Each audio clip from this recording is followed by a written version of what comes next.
Hello, everyone. I'm Jose Ortega, and welcome to the Market Challenge and the battle of the top 50 companies. Thank you for joining us today here at Conference, where we will be talking to many experts in the field and get their thoughts and see who they voted for and what they think about the individual projects in the space as a whole.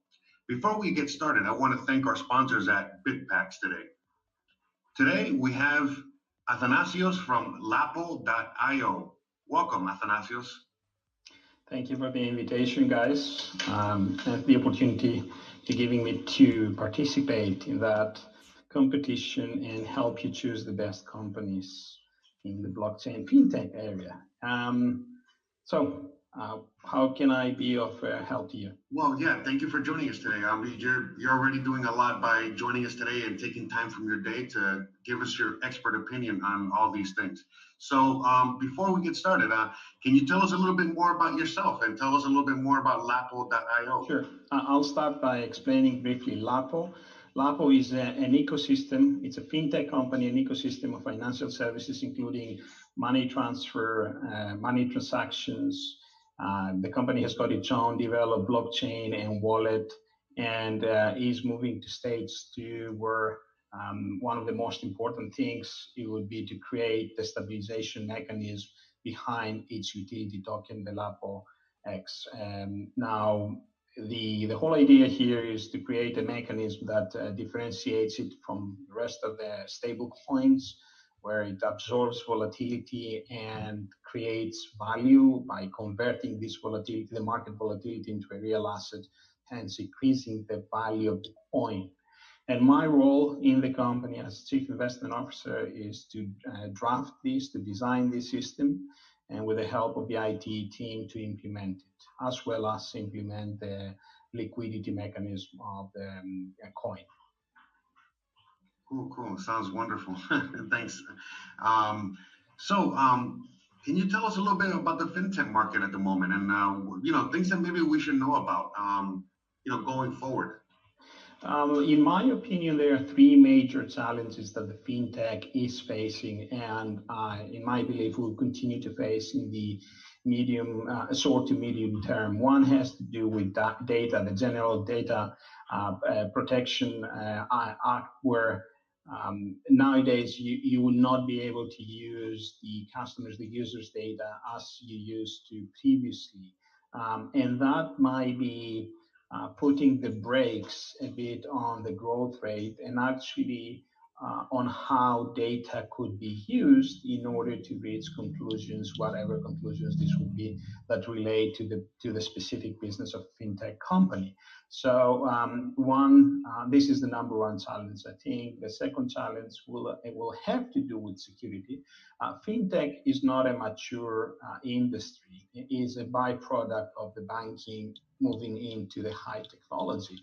While traditional banking is pretty secure in the sense that is bricks and mortars, and unless you go into rob a bank, it's very difficult actually to rob a bank. However, with fintech, you have much smaller companies that they don't have high security budgets, or budgets that can allocate for security. So they have to be innovative, they have to be much more agile in order to find a way hackers, professional hackers that will go after them. And the problem might not be so much when a company is tiny, small, but it gets bigger when the company comes onto the radar, and that could be an exchange for cryptocurrencies, or it could be something else, or an investment crypto bank or something like that. Yeah, so security is the second major issue. And the third issue, which I think we're going to experience, is the following. We're making a quant leap right now from the traditional one-to-one human interaction with some software in front of the laptop or your PC in a branch, in a bank branch, into a humanless, faceless bot that interacts with you. And although that might be okay for the new generation, for people who are 25 and below, might not be exactly okay for someone who is in his 50s, when you try to persuade her or him to change their bank account and leave a traditional bricks and mortars bank and go into a fintech company that is less than 10 years old when the other institutions have been around probably for maybe 100 years. So we have to think wisely and maybe in this transitional state include also a human factor, for example, at the help desk.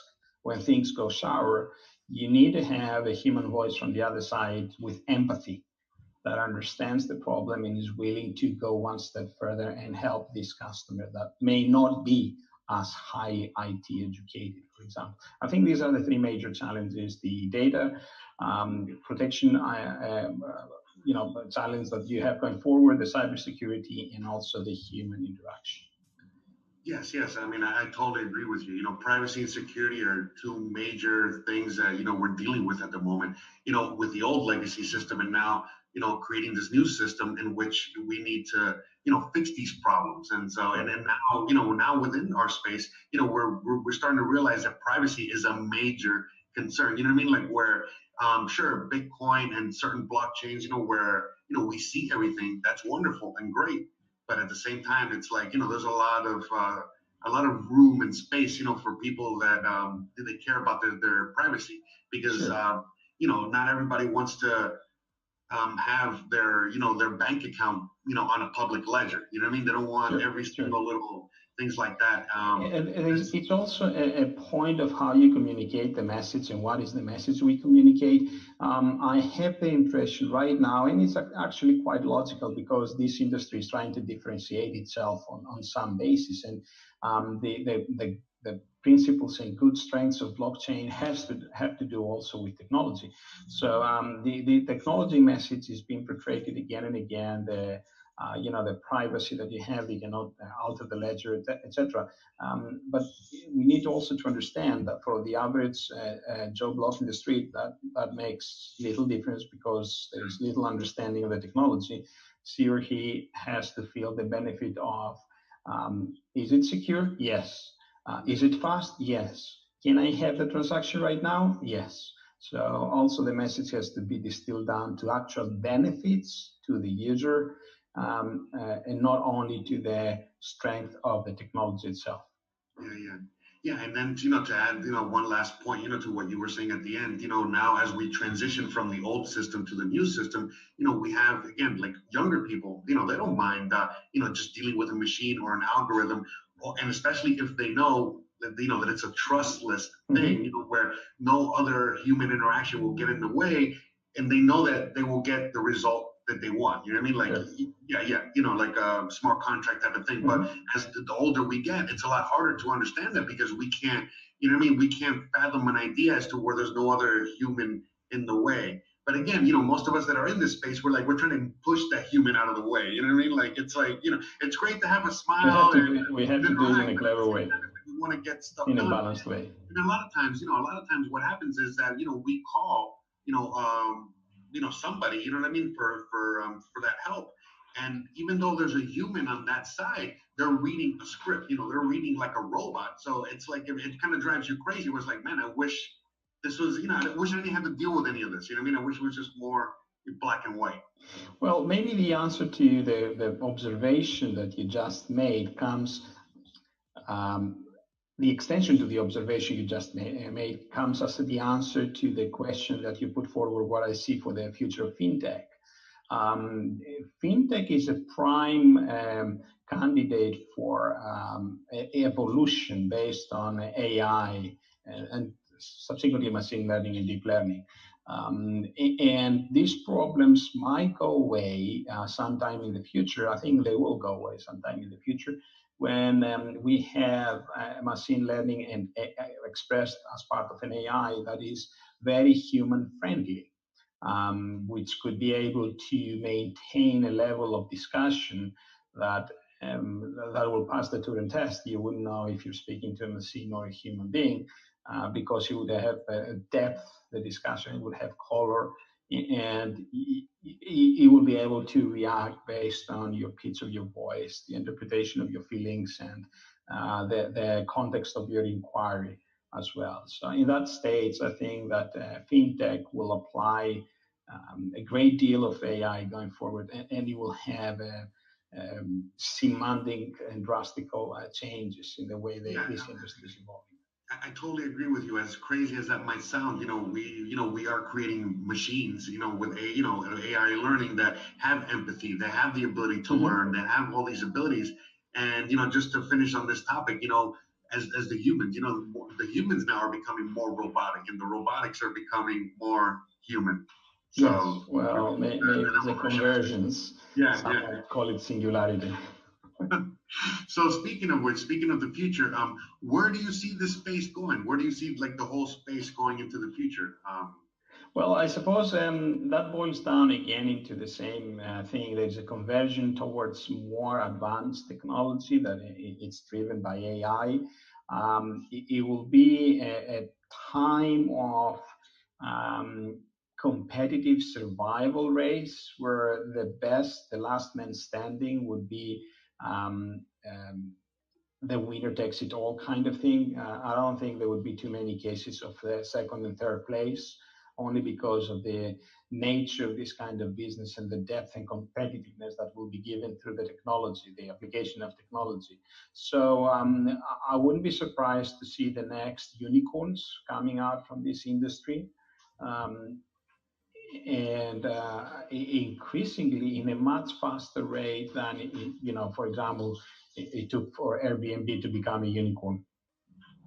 Yeah. I totally agree with you. It's like as each day moves on, things are going faster and faster and faster. And to me, the way I look at it, it's a beautiful time to be alive, and it's amazing and awesome that we get to be a part of it. That we're right in the trenches, and we're really. Well, as they say, the only better day to be living other than today is tomorrow. Tomorrow, yeah. Beautiful. That's perfect. All right. And before I let you go, I can't let you go without asking you. So what did you choose as your top 3 companies from the list? Okay.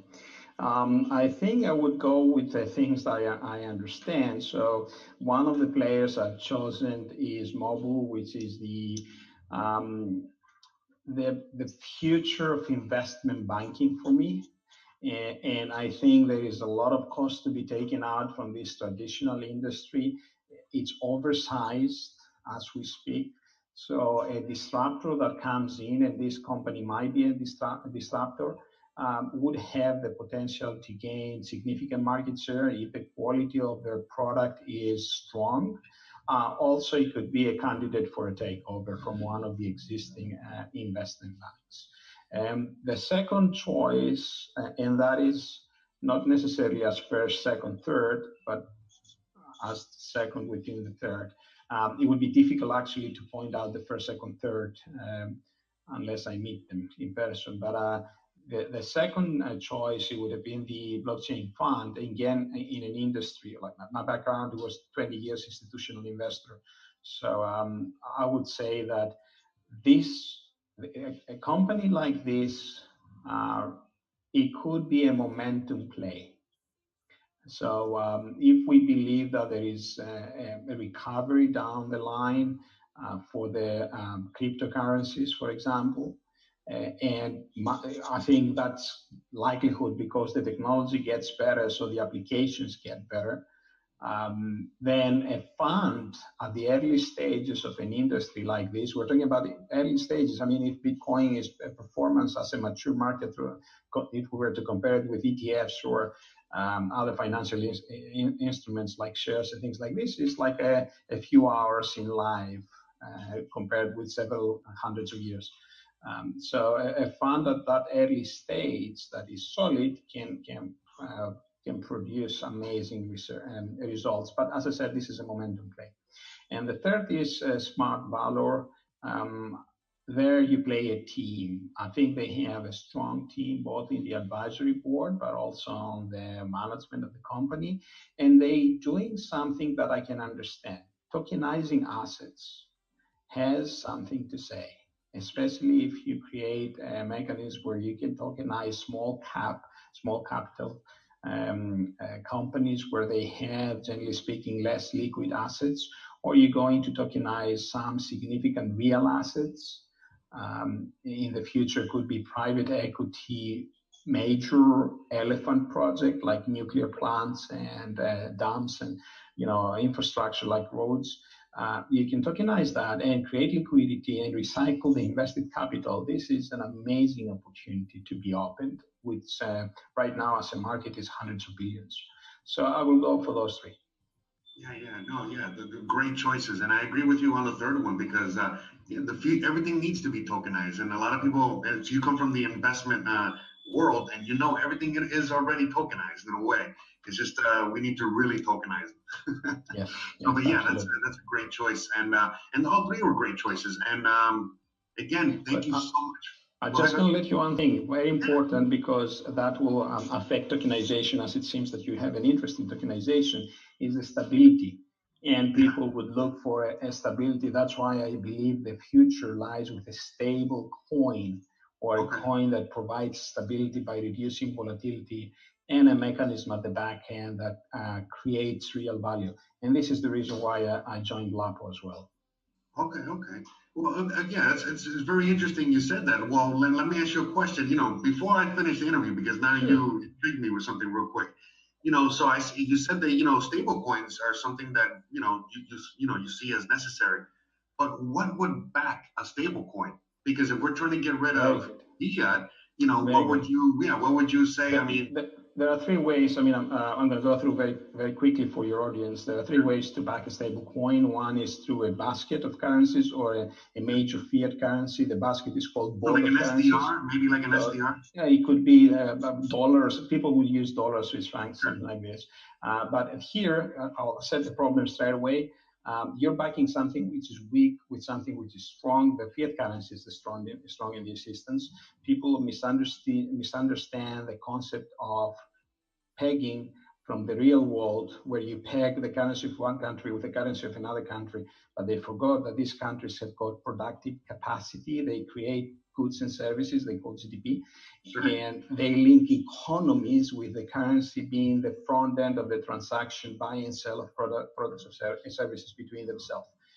So this part of the equation is not reflected in a currency which pegs itself to fiat, which means in the event of a black swan, this peg would not most likely be sustained. Then you have the currencies which they peg themselves with a basket of other cryptocurrencies. And I call that like the debt experience we had 10 years ago, collateralized debt, where you pack debt, you slice it, and then you rename it, you give it a different grade, and then you sell it to people. So I would find that the packaging of cryptocurrencies to become your hedge is very dangerous. If the market goes down, your collateral will go down, which means that the relationship will break instantaneously, and you would be forced to make up for that collateral. Not a good situation. And then you have the fixed assets, which I think is the most real way to hedge and create a peg, because the real asset might be disassociated from a systematic and unsystematic risk when it comes to the actual cryptocurrency. And I would go for one of the real assets, preferably gold. And then you have to develop a mechanism that takes volatility out and converts it to real asset, and that's what LAPO does. That's why I created and joined LAPO. Oh, okay. Also, it's a good thing I asked that question, because I agree with you. I think it's going to be hard assets. Something maybe traditional, could be gold, could be silver, could be property, could be things like that, could be natural resources. But at the end of the day, it's going to be I think it's going to be a mix of that, plus whatever the country or the area, can also produce, just how we used to have it back in, before we lost the gold standard. Exactly. And if someone pays a little bit more attention, they would see that many assets depreciate due to the inflation, like dollar, 2% every year, while an asset like gold, for example, does not depreciate due to inflation. And 7 out of 9 known black swans, gold outperformed. Dollar and other assets dreadfully underperformed. And this is the risk. During the vicious underperformance, the pegs break down. No, yeah, I mean, these are all great points. And Athanasios, thank you so much for joining me today, joining all of us today. Thank you so much for the treasure trove of information. It was an amazing talk and an amazing interview. And I hope to, talk to you guys, talk to you again real soon. You're very welcome. Thank you for giving me the opportunity. Anytime. Guys, thank you so much for joining us today, and we'll see you next time. Don't forget to join the Newconomy Conference.